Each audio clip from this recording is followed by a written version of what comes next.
y comenzamos el mensaje. Bien, ¿persuadidos de qué? Amados hermanos, ¿de qué estamos seguros? ¿De qué tenemos certezas? ¿No? Como les había dicho hace un momento, vamos a predicar esta reflexión basado en Filipenses 1:6. Oremos, hermanos, en principio, para entregar este mensaje a Dios. Amado Padre Celestial, hoy estamos este domingo, ¿no? 7 de febrero, estamos en tu presencia, Señor, que queremos adorarte, porque sé que tú estás, eres dueño de todas las promesas, eres luz en las tinieblas, Padre amado. Y así como eres luz en las tinieblas, trae luz a nuestras mentes y a nuestros corazones, para que este mensaje llegue al fondo de nuestras almas, de nuestro espíritu, para que podamos aplicarlas en nuestras vidas, Padre amado. Gracias porque siempre nos das la oportunidad de aprender de ti, de conocerte más, Padre amado. Te amamos con todo nuestro corazón. Danos la fuerza necesaria para seguir adelante, para fortalecernos. Te doy gracias porque me permites, me das el honor de hablar de ti y guíame en esta oportunidad para que tu palabra fluya por medio de mi boca humildemente, Señor, para que mis hermanos puedan edificarse y muchas personas escuchen este mensaje para evangelización. Gracias, amado Padre, te lo pido en el precioso nombre de Cristo Jesús. Amén. Entonces, Filipenses 1:6, estando persuadido de esto, que el que comenzó en vosotros la buena obra, la perfeccionará hasta el día de Jesucristo, dice el apóstol Pablo en el libro de Filipenses.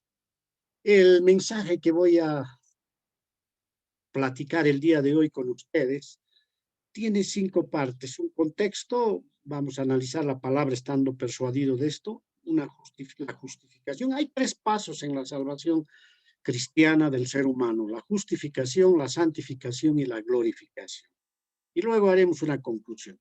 Fíjense que el verso lo he ido dividiendo en la parte de contexto, estando persuadido de esto, justificación, el que comenzó en vosotros la buena obra, la santificación, la perfeccionará, la glorificación hasta el día de Jesucristo. Y luego tenemos la conclusión que vamos a decir cómo hemos llegado al objetivo de esta reflexión. Entonces, vean bien, atiendan bien y háganse las preguntas en su mente de todo lo que quieren aprender el día de hoy. Empezamos con el contexto, estando persuadidos de esto, ¿no? Como les había dicho hace un momento, voy a hacer la prédica en base a un verso del libro de Filipenses, pero vamos a ver el contexto de qué trata el libro de Filipenses. Algún autor dijo que este libro es un pequeño volumen de gentileza, porque está escrito con mucho amor y con mucha gentileza, encuadernado entre las cubiertas de la gracia, ¿no? Este autor se llamaba Howard y escribió esto, ¿no? Un pequeño volumen de gentileza encuadernado entre las cubiertas de la gracia. Bueno, ¿cómo nace este libro? Han pasado más o menos 4 o 5 años desde la última vez que Pablo visitó a Filipos. Filipos era una ciudad de Macedonia, ¿sí?, allá en el Medio Oriente, donde había fundado una iglesia durante su segundo viaje misionario. Justamente había fundado la iglesia de Filipos. La iglesia de Filipos siempre había dado fondos para ayudar a Pablo en sus necesidades financieras. Y esta vez no fue la excepción. Al oír que Pablo estaba preso, estaba en prisión en Roma, enviaron una nueva contribución a través de un hermano llamado Epafrodito, ¿no?, para que se hiciera cargo personalmente de las necesidades de Pablo, ¿no? Entonces, desgraciadamente, Epafrodito enfermó y enfermó gravemente. Entonces, Pablo, al ver esta situación y dándose cuenta de que él mismo ya estaba sentenciado a muerte, Pablo estaba sentenciado a muerte, y decide escribir una carta dirigida a la iglesia de Filipos. Una carta exhortativa hermosa y lo devuelve con el mismo Epafrodito para que él vuelva a la casa y se reponga de la enfermedad que estaba sufriendo. Entonces, remonta esta carta a través de Epafrodito hacia la iglesia de Filipos. En esta carta hermosa, cuyo tema es el gozo, exhorta a los creyentes a ser perseverantes y gozosos en la obra de Cristo. Así como yo los exhorto a ustedes, les pido que vivan en gozo a través de la obra de Cristo. El tema del libro, por tanto, es la vida llena de gozo, ¿no? Es una epístola que remarca el gozo y el regocijo. La palabra regocijo, gozo, aparece más de 12 veces en los 4 capítulos de este libro. La fecha en que fue escrito este libro fue más o menos el 62 después de Cristo. ¿En qué lugar se escribió este libro? ¿En la prisión? Dice la historia, la tradición, que Pablo estaba encerrado en un cuarto, ¿no? De 5 por 5 con varios presos, y las aguas servidas de los canales de Roma iban a este cuarto. Probablemente Pablo y los otros estaban invadidos de mugre, ¿no? ¿Sí? De aguas servidas. Pero a pesar de esto, el apóstol Pablo no se quejó y escribió esta carta de gozo, de alegría. Amados hermanos, a veces nosotros estamos en situaciones menos terribles y ya nos estamos entristeciendo, quejando, ¿no? Pero así fue. El gozo nace de una situación difícil. ¿Por qué? Porque estaba con Cristo. Pablo sabía cómo regocijarse en los buenos tiempos y también en los difíciles. ¿Cómo está organizado este libro? El capítulo 1 habla de las aflicciones de Pablo. El capítulo 2 hasta el verso 18 habla del ánimo y amor de Pablo en Pablo. El capítulo 2 del verso 19 al 30 habla de los amigos fieles de Pablo, así de la amistad, como Epafrodito, de los amigos que tenía Pablo en el cristianismo. El capítulo 3, en la primera parte, hasta el 4.1, básicamente, habla de advertencias de Pablo contra falsos profetas sobre la doctrina, y el capítulo 4, para terminar, es el aliento y la exhortación que hace Pablo a sus hermanos en Cristo. Eso trata el libro, de aflicciones, de ánimo y amor, de amigos, de advertencias y de aliento. Y todo esto enmarcado en el tema principal, que es el gozo. Bien, dentro de este contexto, primero vamos a ver cómo el ser humano está persuadido, convencido de su andar, ¿no? Y a veces nosotros reflexionamos de una manera humana. Les voy a contar una pequeña historia. Resulta que un hombre se acercó una vez a una construcción y observó a 3 personas diferentes que estaban sacando paladas de tierra de una larga zanja. Entonces este hombre le preguntó al primero y le dijo, ¿no? ¿Qué haces? ¿No? El primer hombre molesto, así por la pregunta y de muy mala gana, le dice, estoy cavando una zanja. Por poco no le dice, no ve lo que estoy haciendo, estoy cavando una zanja. Así a veces nosotros reaccionamos en el mundo, ¿no? Sí, estamos molestos con todo, pero a la primera persona que se nos acerca le mostramos nuestra molestia. Se acercó al segundo hombre y le preguntó lo mismo, ¿qué hacía? La respuesta fue un poco más amable, pero todavía con cierta desesperanza, ¿no? El hombre le contestó, trabajo para vivir, para eso, porque tengo que alimentar a mi esposa y a mis hijos. Otro tipo de respuesta, ¿no? Y lo tercero, ¿no? Al tercer hombre le preguntó y le dijo, ¿qué hacía? El tercer hombre respondió con ganas, con énfasis y una actitud positiva. Le dijo, vea, señor, estoy construyendo unos canales de irrigación. Estos canales van a convertir este árido valle en una rica zona cultivable. Esta zona va a producir alimentos, que va a combatir el hambre del mundo. Amados hermanos, este hombre mostró visión.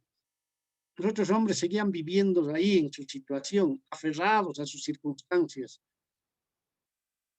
trabajando de mala gana, haciendo las cosas de mala gana. Este hombre mostró visión. Por eso el hombre vive a veces aquejado por su pasado, por el recuerdo de las cosas. A veces el tiempo en el pasado, nosotros vivimos del pasado. Hay gente que es alcohólica y dice, porque mi papá era alcohólico, yo vivo así. Estamos aferrados al pasado, ¿no? Tal como dice Eclesiastés 7:10, por ejemplo, ¿no? Dice, nunca digas cuál es la causa de que los tiempos pasados fueron mejores que estos, porque nunca de esto preguntarás con sabiduría. Lo que nos está diciendo esto, hermanos, es que seamos sabios. El pasado es pasado, ¿no? Debemos aprender del pasado, que sea un recuerdo bonito, pero no aferrarnos al pasado, ¿no? No aferrar. ¿De acuerdo, hermanos? La palabra persuadido, a veces vivimos persuadidos del pasado, ¿no? Como ya les había dicho, ¿qué quiere decir? Es confiar en algo, ¿no es verdad? Es decir, convencerse de algo, ¿no? Es decir, llegar a creer en algo a través de reflexiones, de argumentos. Y a veces nosotros estamos persuadidos de lo que ha sucedido en el pasado. Vivimos en ese pasado. Dios nos dice que no debemos vivir de acuerdo a eso, como vamos a analizar. Estando persuadidos de esto, entonces, decimos, ¿no? En el andar humano, en la forma de pensar humano. Y a veces decimos, el presente es un regalo, yo voy a vivir el presente lo mejor que puedo. Así que voy a comer, voy a beber, ¿no? A veces, ¿no? ¿Qué te vas a llevar al otro lado? Dices, ¿no? Presente. Pero el presente hay que vivirlo también de otra manera, de acuerdo a lo que dice la Biblia. Es un regalo, ¿verdad? El presente existe ese momento, ¿no? Probablemente hay aflicciones, como dice Romanos 8:18. Miren, pues tengo por cierto, dice Pablo, las aflicciones del tiempo presente no son comparables con la gloria venidera, ¿no? Que en nosotros ha de manifestarse. A veces vivimos agobiados por el presente, aferrados al presente, perdón, al pasado y amarrados al presente. Como ese hombre que contestó, no hay visión hacia el futuro. El presente hay que vivirlo intensamente, estoy de acuerdo, pero tenemos que tener una visión. Alguna vez les he dicho, hermanos, que escriban ustedes, se pasen un tiempito, reflexionen, escriban su misión y su visión. ¿Quiénes somos y hacia dónde vamos, verdad? Como ese hombre podríamos contestar, ¿qué haces de tu vida? Estoy convencido que si voy a cavar una zanja, eso va a servir para construir un tremendo dique que va a regar campos y que va a luchar contra el hambre del mundo. Visión. Yo tengo una visión, hermanos, y les comparto. Mi sueño es servirle a Dios lo mejor posible, darle de mí todo y ayudar a convertir a un montón de personas a Cristo. Ese es mi sueño, esa es mi visión, que lo hemos puesto en la visión de la iglesia, ¿no? Así que, hermanos, eso es predicar el evangelio, hablar es de esta palabra a todo el mundo para que conozcan la revelación de Dios. Sabemos que el porvenir en la visión humana, en la persuasión humana, en la percepción humana, implica un riesgo. Nadie sabe qué va a pasar mañana. Yo no sé particularmente, y creo que ustedes tampoco saben cómo será este nuevo año 2021. Ya hemos empezado con un segundo brote de la pandemia, hay un riesgo de vida. Pero si tenemos visión y la visión bien clara, vamos a llegar a cumplir nuestros objetivos. Hay una visión que tiene Dios muy clara y es una promesa que se va a cumplir. Y está expresado en Isaías 4:2. El profeta Isaías dice, en aquel tiempo el renuevo de Jehová será para hermosura y gloria, el nuevo orden, la nueva población, el renuevo. Renuevo quiere decir aquel remanente, aquellos que van a ser rescatados del pecado. Será para hermosura y gloria. Y el fruto de la tierra para grandeza y honra a los sobrevivientes de Israel. Está hablándole a Israel, pero esta promesa aplica a nosotros, porque somos el pueblo elegido de Dios. Somos parte del cuerpo de Cristo. El profeta Habacuc, en el capítulo 2, verso 3, habla de la visión. Aunque la visión, dice, ¿y qué es visión en el hebreo? Porque utiliza el hebreo acá. Es vista, es un sueño, es una revelación. Nosotros debemos ver el futuro, ¿no?, con hermosura y gloria, porque así nos ha prometido Dios. Aunque la visión tardara aún por un tiempo, parece que no llega, ¿no? Mas se apresura hacia el fin. Y no mentirá.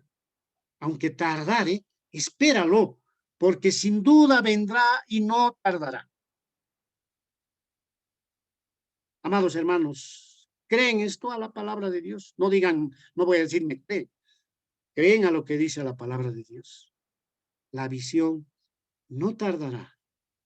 Tal vez por un tiempo, pero no seamos impacientes. Esa visión que tiene Dios de tener un mundo, un nuevo reino, una nueva Jerusalén, se va a dar. Esa es la visión. Entonces, yo no creo que ninguno de ustedes, hermanos, viva descontextualizado del pasado, presente y futuro. Yo creo, mis amados hermanos, de que de alguna forma el pasado nos amarra con muchas cosas. A veces estamos aferrados al presente también, queremos vivir intensamente o afligidos en el presente. Y el porvenir, a veces lo vemos de otra forma, a veces tenemos otros sueños desligados de la presencia de Dios. Entonces, ese es el contexto humano en el cual vivimos. Estamos un poco persuadidos de esto, de esta situación, amarrados por este contexto. Pero la palabra sigue diciendo, estando persuadido de esto, miren, que el que comenzó en vosotros la buena obra, que el que comenzó en vosotros la obra, estando persuadidos de esto, ¿de qué estamos persuadidos? De nuestra vida, tal vez. Y ahí Pablo entra nuevamente y dice que el que comenzó en vosotros la buena obra. Y De modo, aquí, por eso no nos ponemos de y eso. aquí utiliza, ¿no? Y aquí utiliza esta palabra comenzó. Y el que dio principio, ¿no?, el que dio principio a la buena obra, ¿no? ¿Qué es lo que comenzó Dios? Bueno, desde un punto de vista de la creación, comenzó el mundo, hermanos, ¿no? Comenzó el mundo, pero el mundo cayó, somos pecadores, pero ahí Dios comenzó una obra hermosa que se llama salvación. Como nosotros somos pecadores, estamos punidos, ¿no?, por la ley de Dios y somos culpables ante Dios. Judicialmente somos pecadores, merecemos la cruz, merecemos la cárcel, merecemos todo. Pero Dios comenzó una obra hermosa que se llama salvación y nos justificó, por eso se habla de justificación. Dios es el iniciador, que no dejará incompleta su obra. Amados hermanos, muchos pensamos que cuando entregamos nuestra vida a Cristo, ahí terminó todo. No, ahí comenzó todo. Ahí comienza todo.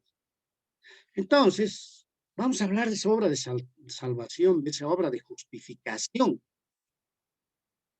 Y ahí vamos a entrar en una persuasión, persuadidos de que el creer en Cristo no es pues en vano, hermanos. De que la certeza, los argumentos que la Biblia da respecto a eso, no es en vano, mis queridos hermanos.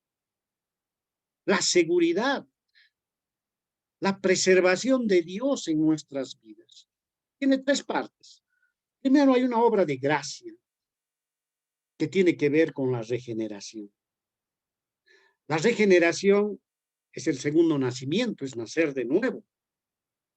Se distingue del primer nacimiento, donde fuimos concebidos físicamente, pero heredando una naturaleza pecaminosa, ¿verdad? El nuevo nacimiento, hermanos, es celestial, es espiritual, es santo. Y resulta de una vivificación, de una regeneración espiritual de nuestro ser. El hombre en su estado natural está muerto en delitos y pecados. Y hasta que sea vivificado, regenerado por Cristo, no va a pasar nada. Va a seguir perdido, va a seguir muerto en vida, como en zombie, porque la paga del pecado es muerte. O sea, hermanos, el primer paso que se debe dar es recibir esa gracia de Dios. Ahorita vamos a comentar en conjunto a través de unos versos lo que significa esto. Entonces, el primer paso es esa regeneración, esa gracia. Vamos a leer después Efesios 2:8. Luego, la regeneración da paso inmediatamente, casi simultáneamente, y se nos aplica la fe. Y la fe es el medio de justificación. Antes éramos pecadores, no justificados, y por medio de la fe, primero ha obrado la gracia y luego la fe, somos justificados ante Dios. ¿Qué quiere decir justificados? En hebreo, la palabra se emplea la palabra sedek, que deriva del verbo que significa ser justo o declarar justo. Entonces, Dios nos declara justos a través de la justificación, pero no por nuestros méritos, sino por la obra de Cristo. O sea, somos justificados por fe en la obra de nuestro Señor Jesucristo. ¿De acuerdo? ¿No? En realidad, el tema es judicial, ¿no? Y Dios utiliza un medio espiritual hermoso. Judicial, que quiere decir que nosotros somos culpables porque hemos infringido una ley, ¿no? Y Dios utiliza su gracia para salvarnos y justificarnos por medio de la fe y volvernos puros a su mirada. No quiere decir que nos hemos vuelto puros, sino nos mira como puros. Y eso se llama justificación. Y producto de la justificación, el hombre que es justificado ha recibido la gracia y es justificado, llamado cristiano, da un resultante, un fruto, que son obras. Obras buenas, obras preparadas por Dios. Si yo hago obras antes de recibir la gracia y soy justificado, esas obras no son buenas para Dios, pueden ser buenas para el ser humano, ¿no? Pero no están dentro la gloria y la gracia de Dios. Por eso esas obras no son buenas en un sentido, digamos, espiritual y literal. ¿Me comprenden, hermanos? ¿No? Si alguien hace buenas obras y no es por la gracia de Dios y para la gloria de Dios, esa obra no es un fruto espiritual, es simplemente una obra relativa. ¿No? La palabra fruto quiere decir producto, ¿no? Se utilizaba mucho en la antigüedad en el hebreo, ¿no? ¿Sí? Porque hablaban de lo que salía de las plantaciones, de lo que la gente sembraba, eso era el fruto. En el griego se utiliza la palabra karpos, que quiere decir que es el producto, el resultado de algo. Entonces el fruto en nosotros los cristianos es el resultado de la gracia y la fe, ¿no? Vamos a leer Efesios 2:8, 9 y 10. Miren lo que dice, para remarcar esta idea que hemos lanzado de la justificación. Porque por gracia, dice, porque por gracia, escuchen, Efesios 2:8, estoy leyendo 2:8, porque por gracia, la palabra gracia quiere decir favor, porque por favor, por aprobación de Dios, por lo que la gracia no viene de nosotros, viene de Dios, porque por gracia sois salvos. La palabra salvo, ¿qué quiere decir? Libre, elegido, protegido. Somos elegidos por gracia para ser sus hijos. Hay un proceso que se llama elección, alguna vez lo hemos estudiado. Porque por gracia sois salvos. Y ahora escuchen lo que dice, por medio de la fe. La palabra por medio quiere decir a través del conducto. La fe es el conducto de la fe. ¿Y qué es la fe? Es la confianza en Cristo, el creer en Cristo. Y esa es la justificación. A través de la fe somos justificados. Y ahora dice, continúa el verso, porque por gracia sois salvos, por medio de la fe. Y esto no de vosotros, miren, ni la fe es de nosotros, pues es don.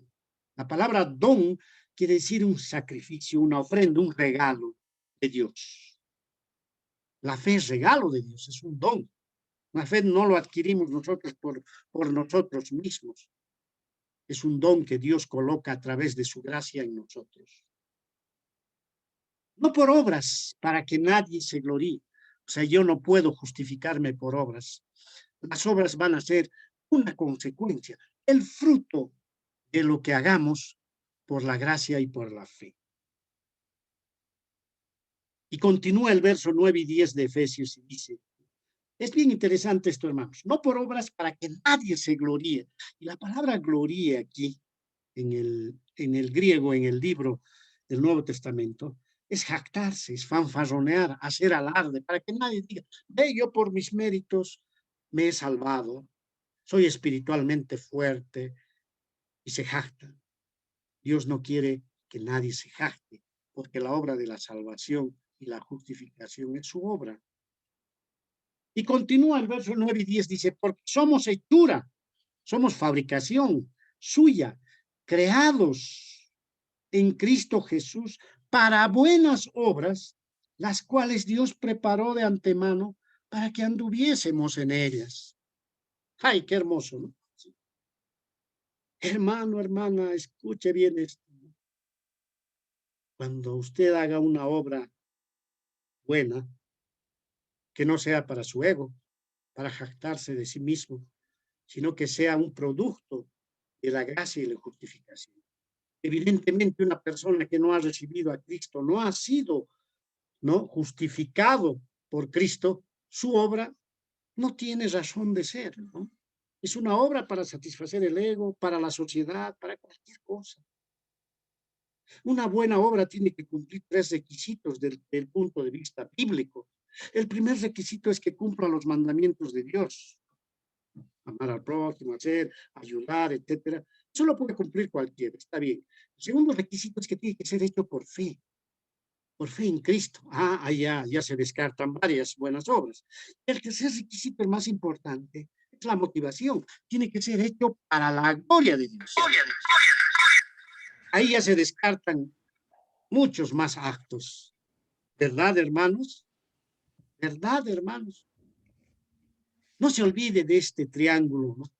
Gracia, fe, obras. Si todos los que me están escuchando ya son nacidos de nuevo, han recibido la gracia de Dios por medio de la fe y van a hacer buenas obras.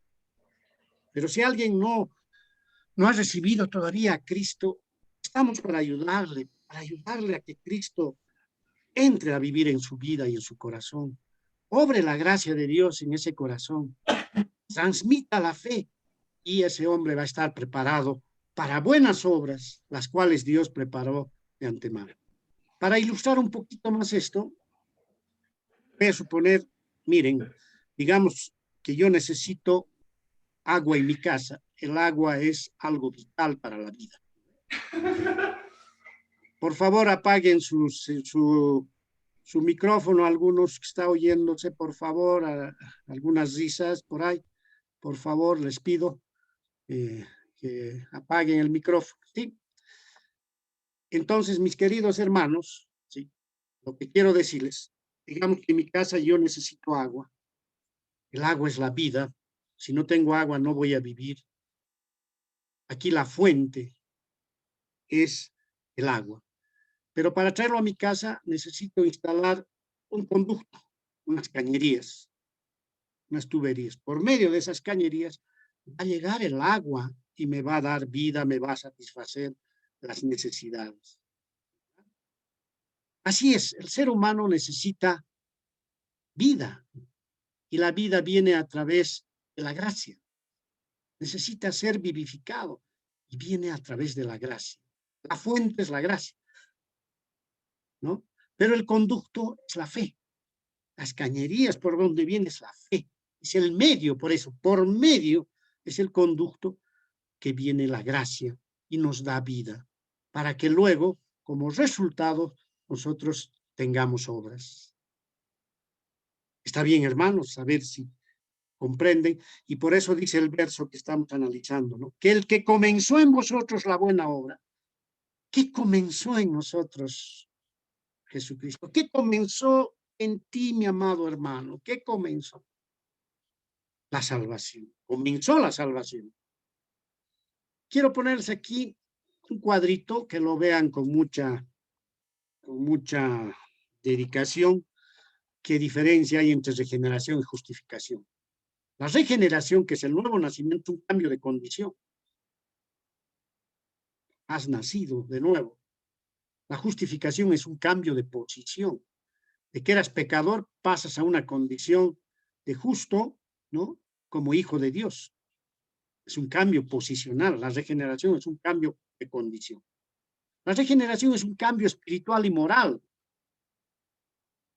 ¿no? Porque de esa forma Dios quiere hacerte moralmente aceptable, no aceptable, sino perfecto en tu vida. La justificación es un cambio legal. Eras culpable, ahora pasas a ser hijo de Dios. La regeneración tiene que ver con la necesidad de luchar contra la corrupción. Por ejemplo, en nuestro país, en otros países hay corrupción. Necesitamos regeneración. No necesitamos un nuevo presidente. Bueno, de alguna forma necesitamos regeneración. Que el corazón de la gente deje de pensar corruptamente, porque ahí está el problema, no en la ideología y muchas cosas. Podemos tener de presidente a Nelson Mandela, o no sé a quién, al mejor presidente del mundo, no sé, en Bolivia, pero si no hay un cambio, una regeneración en el corazón del boliviano, del ser humano, vamos a seguir en corrupción. Y la justificación es una necesidad de apartar lo que se llama culpabilidad. Miren, esto nos ilustra claramente lo que ha comenzado en nosotros como buena obra. Amado hermano, hermana, si tú hoy día te sientes vivificado, has recibido el amor de Cristo y Cristo vive en tu corazón, esto es lo que ha pasado en resumen en tu vida. Has recibido la gracia, por medio de la fe has sido justificado y ahora estás preparado para hacer buenas obras en la vida. No al revés, que las buenas obras te lleven a una justificación. Eso es lo que ha comenzado Dios en vosotros. Ahora, lo más hermoso, Él ha comenzado una obra de salvación. Ahora viene la santificación. Por eso dice, la perfeccionará. Ay, caramba, la perfeccionará. Esta palabra trae implícita muchas cosas. La palabra perfeccionará en el griego, porque no se olviden, el Nuevo Testamento está escrito en griego, ¿sí? ¿No? Quiere decir concretar, acabar, terminar, concluir, cumplir. Al utilizar la palabra perfección, Pablo no está asumiendo que el creyente será perfecto en este mundo, sino que habrá un proceso de santificación permanente. Mientras la justificación ha sido un acto, pero ha sucedido, es un cierto momento, espontáneo y ha sucedido. No ha pasado tiempo para que te justifiques, sino Dios puso su gracia, el rato que vio ya conveniente, puso su gracia en ti, te justificó. La santificación es un proceso gradual de crecimiento y tiene que ser perfeccionado. ¿Por quién? Por el Espíritu Santo en nuestras vidas. Es una labor conjunta del Espíritu y nosotros tenemos que poner la voluntad para ser perfeccionados. Un proceso de santificación progresivo. Seremos apartados del pecado conformándonos a la imagen de Cristo. ¿Y a través de quién? Del Espíritu Santo. Entonces, analicemos este proceso de santificación que nos lleva a estar persuadidos de cómo es nuestro andar en la vida. Ya no pensando en el pasado, presente y futuro como lo habíamos percibido, sino con una misión y visión clara de cómo tiene que ser nuestro andar. Pero debemos entender que santificar quiere decir estar consagrado, estar apartado. El momento que Dios te eligió para que seas su hijo y te trajo, te justificó, te aparta, hermano. Estás apartado. Ya no eres del mundo, eres de Dios. Eso tienes que entender, hermano.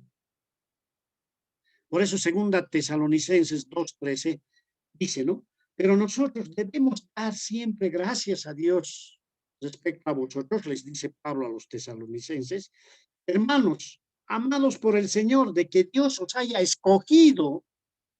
La palabra escogido en griego es una palabra que quiere decir tomar para uno mismo, preferir, de que os haya preferido. Así que, hermano, y no es arrogancia, si eres salvo, si has recibido la gracia, Dios te ha preferido de alguna forma y te está dando su gracia. Dios os haya escogido desde el principio para salvación mediante la santificación. ¿Qué quiere decir santificar? Apartar para pureza por el Espíritu y la fe en la verdad. Estamos consagrados, hermanos. Así que una persona que no es salva no está consagrado y hay que luchar por esas personas. Da pena, hermanos, si tenemos que evangelizar. Por otro lado, vamos a ser cambiados. Y la palabra cambiado en la Biblia es transformado. 2 Corintios 3:18. Miren lo que dice el apóstol Pablo. Escuchen bien, hermanos. Por tanto, nosotros todos, mirando a cara descubierta como un espejo la gloria del Señor, somos transformados, y la palabra transformados es metamorfó, transfigurados, de gloria en gloria en la misma imagen. La palabra imagen es semejanza, parecido. O sea, nos está transformando para que seamos parecidos, semejantes ¿a quién? A Cristo, como por el Espíritu del Señor. ¿Quién obra en esta transformación? El Espíritu Santo de Dios. Y nosotros tenemos que aceptar todo aquello, ir con Dios, caminar al lado de Él como un yugo con Cristo, en un yugo igual, para que vayamos siendo transformados, cambiados, ¿no? Y por otro lado, hay una naturaleza creciente, vamos madurando, ese es nuestro andar. La palabra de andar en el Nuevo Testamento, cuando la Biblia dice andad en el Espíritu, la palabra andad es peripateo, en griego. Peripateo quiere decir peripatético, de ahí viene la palabra, dar vueltas alrededor, ¿no? Perseverar en algo, caminar, vivir en algo. Y tenemos que vivir en santificación, creciendo. Miren lo que dice el apóstol Pedro en capítulo 2, verso 1 al 2, no es 12, ¿no? Por favor, me he equivocado hoy. Primera Pedro 2, capítulo 2, verso 1 a 2, no es 12, 1 a 2. Desechando pues toda malicia, todo engaño, hipocresías, envidias y todas las detracciones, desead como niños recién nacidos la leche espiritual no adulterada, para que por ella crezcáis para salvación. ¿Cómo tenemos que crecer? Con la leche espiritual, no adulterada. La palabra espiritual aquí en el griego se traduce, viene de una palabra lógicos. Pedro utiliza la palabra lógicos en griego, que quiere decir racional, por la leche racional, el alimento racional. ¿Cuál es ese alimento racional para crecer en salvación? La palabra de Dios. Y así vamos a desechar toda malicia, todo engaño, toda hipocresía. Y aquí utiliza Pedro este verso, desear como niños. La palabra desear es anhelar intensamente. A un niñito como añora, como anhela la leche, ¿no? Pues así debemos desear la palabra de Dios. Pregunta que les hago. ¿Así desean la palabra de Dios o están aburridos y dicen, ay, tengo que leer hoy día la Biblia? Tenemos que anhelar, desear eso porque queremos crecer. O sea, la santificación es eso, mi querido hermano, hermana. Estamos consagrados, necesitamos transformar, ser cambiados y crecer. Y eso es ir creciendo en santificación. siendo transformado. El tercer elemento que dice, hasta el día de Jesucristo. O sea, ¿qué quiere decir? Que en el pasado, hermanos, nosotros éramos pecadores. Dios nos ha rescatado. En el presente trabaja en nuestra santificación, ¿no? Nos está cambiando día a día. Eso es vivir el presente. Y el futuro, la visión es glorificarnos. Por eso día, hasta el día de Jesucristo, vamos a ser glorificados. A ver, entendamos qué quiere decir esto de glorificación. De estar persuadidos de una esperanza en gloria. Así que no quisiera ver mucho desánimo. Bueno, desanimarse en este momento que vivimos en este mundo con tantos problemas. Yo creo que la lucha estamos luchando no solo contra el virus del COVID-19, estamos luchando contra el miedo, contra el virus del miedo, el virus de la duda, el virus de la incertidumbre, no sabemos qué va a pasar en el futuro. Esos son los virus con los que estamos luchando, hermanos. Y los gobiernos, todos nos meten eso, miedo, duda, porque así tienen un control sobre nuestra mente. Y así vivimos. Nos controla. El enemigo que obra en todo esto, el enemigo me refiero a Satanás, controla nuestras mentes a través de esto, en los países, en los gobiernos, etc.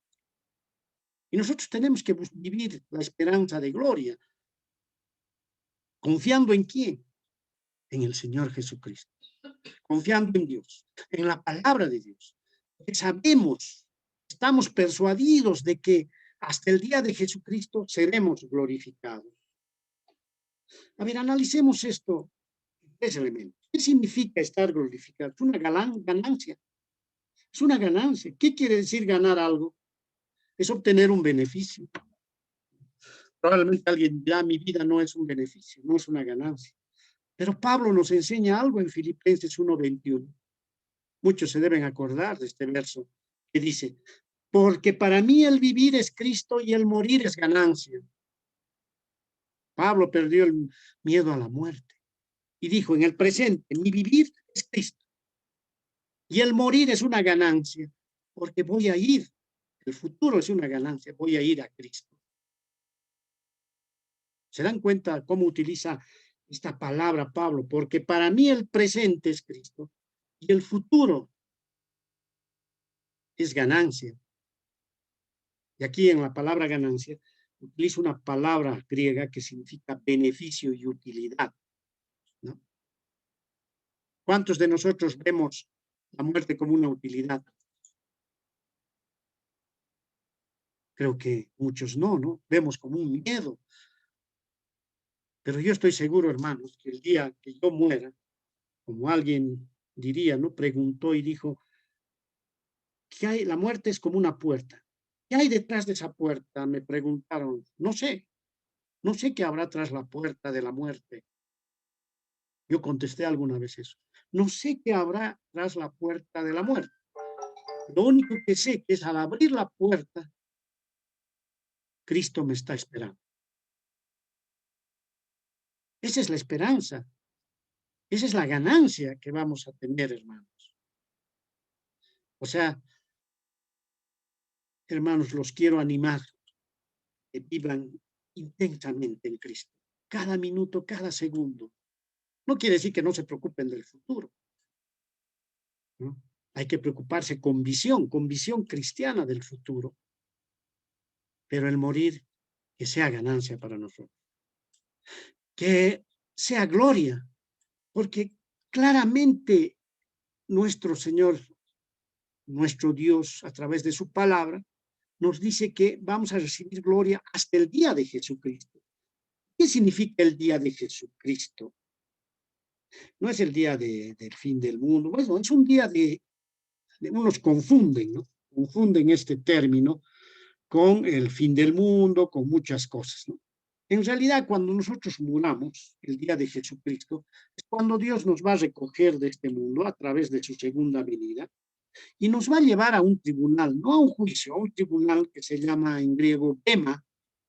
Pueden leer 2 Corintios 5:10, al bema, que es un tribunal de recompensas.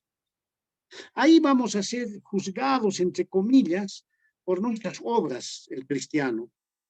Y de acuerdo a tus buenas obras, las buenas obras de Dios, vas a recibir recompensas. Los que tengan menos buenas obras van a recibir menos recompensas de Cristo. Pero va a haber otro juicio al final, que se llama el tronos. La palabra griega es tronos, que se refiere al juicio final, juicio del trono blanco se llama, donde ahí van a ir los culpables, los que no han creído en Cristo, lo dice Apocalipsis capítulo 20, verso 11, van a ir y van a ser condenados al infierno, al lago de fuego eterno. Ahí van a ser. Aquel que ha puesto su confianza en Cristo está inscrito en el libro de la vida, dice. Va a ir al Bema, al tribunal, porque ya es salvo, ya ha recibido la gracia, la justificación de Dios. ¿Se dan cuenta? Ese es el día de Jesucristo. Ese día en que nos va a llevar al Bema, a las recompensas. A eso se llama día de Jesucristo. Esa es mi visión, que un día yo entre al Bema, al tribunal de Cristo, y Dios me diga, a ver, estas son tus recompensas, hijo, aquí están tus recompensas, tus coronas. Muchos recibirán más coronas, otros menos coronas. Pero esa es nuestra visión, ese es nuestro sueño. Y esa es la gloria que Dios nos promete, hermanos, las coronas de gloria. Y también significa gozo. Al pensar de esta forma, hermanos, en el pasado, el presente y el futuro, de que somos justificados, estamos siendo santificados y vamos a ir a gloria, ¿no? A mí me inunda un gozo. Y el gozo no tiene que ver solamente con una felicidad momentánea. El gozo es eterno porque proviene de Dios. Entonces, mis queridos hermanos, miren lo que dice, ¿no? Filipenses 4:4. Que abren su Biblia en el capítulo 4 de Filipenses, dice, ¿no? Otra vez digo, ¿no? No, regocijaos, dice, en el Señor siempre, otra vez digo regocijaos. Y la palabra regocijaos viene de una palabra Jairo. Los hebreos ponían a muchas personas el nombre de Jairo. Hay un nombre de Jairo en la Biblia, en el Nuevo Testamento. Quiere decir regocijo. La palabra Jairo quiere decir feliz, estar bien, estar saludable, estar salvo. ¿Y qué es lo que nos dice Pablo? Regocijaos, siempre en el Señor regocijaos. Segunda Corintios 12:10. Pablo en este libro a los Corintios, en Segunda Corintios capítulo 12, verso 10, dice, por lo cual, por amor a Cristo, me gozo, me agrado, me complazco en las debilidades, en mi fragilidad, en mi enfermedad, en afrentas, en necesidades, en persecuciones, en angustias, porque cuando soy débil, entonces soy fuerte, me gozo. Hermanos, Dios nos habla para que vivamos en gozo. El gozo que vamos a tener cuando vayamos a su presencia va a ser infinito. Pero en esta vida, a pesar de nuestras debilidades, de nuestras tribulaciones, vivamos en gozo. Y la forma de vivir en gozo, hermanos, es para aquella persona que está recibiendo este concepto que se llama glorificación. Es esa esperanza en gloria. La palabra gloria quiere decir doxa, quiere decir majestad, brillantez, quiere decir honra. Dios es gloria, es perfecta gloria. Si quiero representar a Dios, la gloria de Dios, uy, sería tremendo, no sé cómo lo haría, porque es algo infinito. Hay una canción que dice, la gloria de Dios, ¿no? Es infinita, ¿no? Si miramos algo en belleza, es parte de la gloria de Dios. Entonces, no se olviden, mis hermanos, glorificación, ¿qué quiere decir? Quiere decir una ganancia, quiere decir gloria, obtener gloria, quiere decir gozo, gozo perfecto. Bien, conclusión, hermanos. En conclusión, mis conclusiones siempre las he dividido en 4. Primero, remarcamos cuál ha sido el problema de la prédica. cuál es la teoría, la doctrina que guía esta prédica, cuál es la práctica que debe motivarnos esta prédica, ¿no? La acción, y cuál es la actitud, la obediencia que debe remarcarnos en esta prédica. Así que vamos a plantear la conclusión de 4 maneras. Primero, el problema.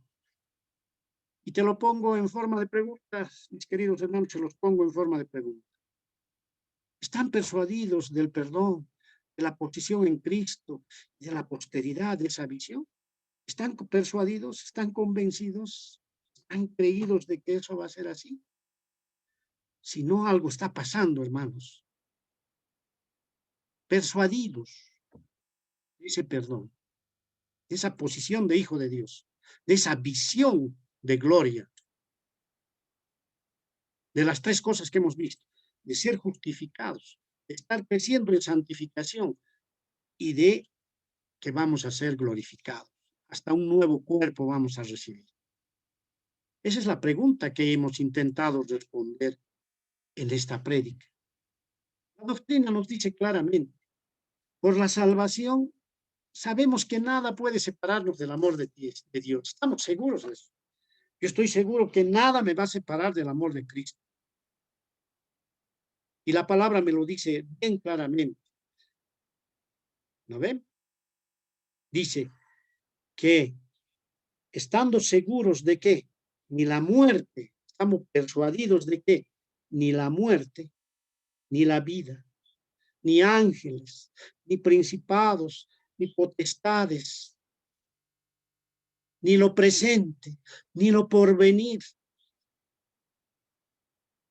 ni lo alto, ni lo profundo, ni ninguna cosa creada me podrá separar del amor de Dios en Cristo Jesús. Así dice Romanos 8, 38, 39. Hermanos. ¿Sí? Entonces, yo estoy persuadido de eso, de que nada me puede separar del amor de Dios. ¿Cómo estás tú, mi hermano? Hermana, ¿cómo estás? ¿Estás persuadido de que nada te va a poder separar del amor de Dios en Cristo Jesús? Tienes que estarlo. Esa es la seguridad de salvación y esa seguridad no se da por nosotros mismos, se da porque Dios nos preserva. ¿A qué nos lleva esto? Que nuestra vida práctica debe dar evidencia de que estamos transformados y renovados para buenas obras. Aquella persona que dice yo soy salvo, justificado, pero no da fruto, no se lo ve ahí ayudando, cumpliendo, obedeciendo lo que Dios dice, siendo misericordioso, honesto en el trabajo, responsable, íntegro en su vida, en todo lo que hace, hasta en los detalles más pequeños, cumpliendo las cosas como debe ser, ¿no? Adorando a Dios, cumpliendo en el ministerio donde asiste, mostrar evidencia. No es al revés, porque voy a la iglesia me voy a volver transformado. No, transformado voy a la iglesia. Si no estoy transformado, reniego de la iglesia. Tal como dice 2 Corintios 5:17, dice, de modo, dice, que si alguno está en Cristo, nueva criatura es. Las cosas viejas pasaron y aquí son hechas nuevas. Ustedes son nueva creación. Cuando has nacido de nuevo, hermano, hermana, ¿sí?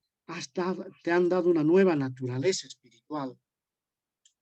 Te han rescatado de la vivencia que tenías en la esclavitud del pecado. Dios te ha dado una libertad en Cristo.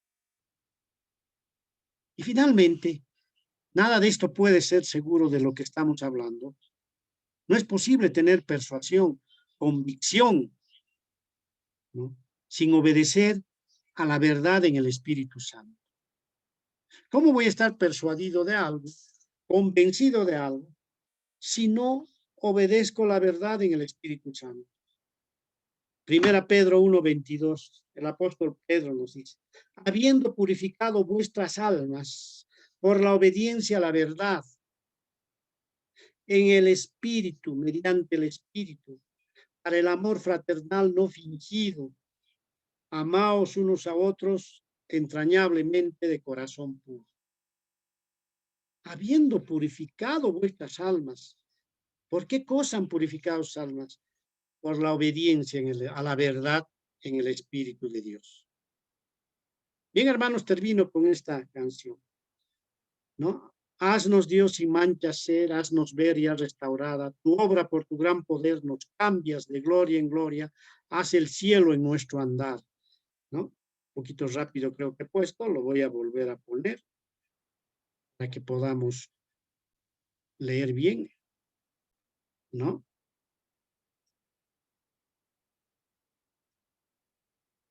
Terminada la jornada, haznos Dios sin mancha ser. Haznos ver ya restaurada tu obra por tu gran poder. Nos cambias de gloria en gloria, es el cielo en nuestro andar. Ante ti nos rendiremos, tu amor es lo que hemos de ensalzar. Lo dijo Carlos Wesley. Hermanos, Dios los bendiga con este mensaje y espero que llegue a vuestros corazones para que podamos sentir la gracia y la gloria de Dios. Que nuestro pasado sea, ya que hemos sido rescatados, justificados, nuestro presente sea la vivencia en justificación y nuestro futuro sea el anhelo de la glorificación en la semejanza en Cristo Jesús, Señor nuestro. Bien, voy a